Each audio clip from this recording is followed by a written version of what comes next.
చిట్టి అలియాజ్ వైష్ణవి మిత్రులు, వైష్ణవి తమ్ముళ్ళు ఎంతోమంది. అయితే అందరూ కూడా ఏదో ఒక అంశంపై సమాజానికి తెలిసే యూట్యూబర్లో సమాజోతం చేసే ప్రయత్నం చేశారు, జాగృతి చేసే ప్రయత్నం. మనతో పాటు ఒక మిత్రుడు ఉన్నాడు, మాట్లాడిద్దాం.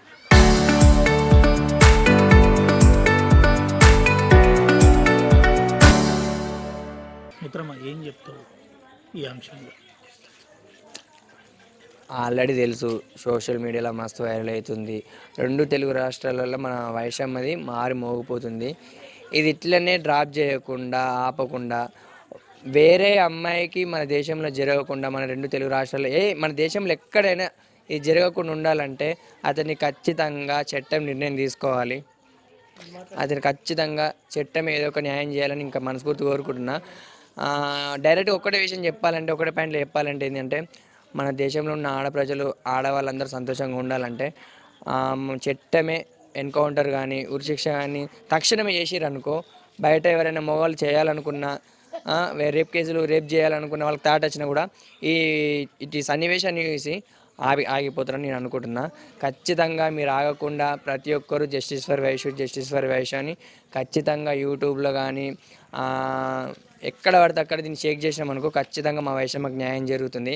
అలాగే చాలామంది గొప్ప గొప్ప ఇన్ఫ్లుయెన్సర్స్ ఉన్నారు, ఇన్స్టాలో కానీ యూట్యూబ్లో కానీ. దీని మీద ఇలాంటి ప్రయత్నం మీరు ఏమైనా చేస్తున్నారా? మీరు కూడా యూట్యూబర్గా, అంటే కొంతమంది మన వాళ్ళు మిత్రులు అందరూ యూట్యూబర్లు ఉన్నారని, అంటే ఎట్లా అంటారు ఈ అంశంలో జస్టిస్ ఫర్ వైషు అని? ఆల్రెడీ మా దాంట్లో మా వీడియోస్ నడుస్తూనే ఉన్నాయి. జస్టిస్ ఫర్ వైషు అని చాలా మీడియాలో వచ్చినాయి. వాళ్ళు కూడా మా వైషమ్య కోసం జస్టిస్ చేస్తున్నారు. మీరు కూడా చేయాలని మనస్ఫూర్తి కోరుకుంటున్నా. అలాగే గొప్ప గొప్ప ఇన్ఫ్లుయెన్సర్స్ ఉన్నారు, యూట్యూబర్స్ నుంచి కానీ ఇన్స్టా నుంచి కానీ చాలా చాలా పెద్ద పెద్ద గొప్ప యూట్యూబ్ ఇన్ఫ్లుయెన్సర్స్ ఉన్నారు. వాళ్ళు కూడా ప్రతి మా చెల్లి అంశం పైన మాట్లాడితే ఇంకా కొంతమందికి రీచ్ అవుతుందని మనస్ఫూర్తి కోరుకుంటున్నా. ఎందుకంటే మా ఇంటి ఆడపిల్ల మీ ఇంటి ఆడపిల్ల అనుకొని మా వైషమ్యకు న్యాయం చేయండి. Thank you. ఇది పరిస్థితి. మా ఇంటి ఆడపిల్లను మీ ఇంటి ఆడపిల్ల అని మీరు జస్టిస్కు సపోర్ట్ చేయండి అని చెప్తున్నారు. ఈ అంశంలో మేము కూడా ఉన్నామని ఆర్టీవీ చెబుతున్నాం. అయితే ఒకసారి అమ్మతోటి కూడా ఒకసారి మాట్లాడిద్దాం. అమ్మ, మీతో ఎప్పుడైనా కలిసిందా చిట్టి? ఎప్పుడైనా కలిసిందా? ఎప్పుడు కలుతుంది, మంచిగా మాట్లాడుతుంది, గూడం అంతా తిరుగుతుంది. మా ఆడబిడ్డ బిడ్డ నా పిల్ల చాలా మంచిది. ఏంటిదమ్మా ఈ అంశం మీద మీరేం చెప్తారు? ఒక అమ్మగా, ఒక తల్లి, ఆ పిల్లకు న్యాయం జరగాలని కోరుకుంటున్నాను. అంతే, ఉరి శిక్ష పడాలని కోరుకుంటున్నా. రైట్, ఇది పరిస్థితి. ఉరి శిక్ష పడాలని చెప్తున్నాడు. ఈ తమ్ముడు కూడా చాలా గట్టిగా మాట్లాడుతున్నాడు. ఏమంటావు నాన్న? శిక్ష కావాలా? వయసు చెల్లె విషయంలో సీరియస్గా ప్రభుత్వం స్పందించాలా? ఏం చెప్తావు నువ్వు? నీతో మాట్లాడేదా వయసు? మాట్లాడేది వదిన అవుతుంది నాకు. ఏం చెప్పేది? మీరు కలిసినప్పుడు మంచిగా చదువుకోవాలని చెప్పేదా?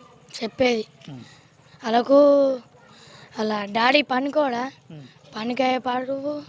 అప్పుడు ఒక మమ్మల్ని ఎప్పుడు తీసుకుపోయాడు. బండి మంచిగా రూపుతుంది, గురి శిక్ష కావాలి.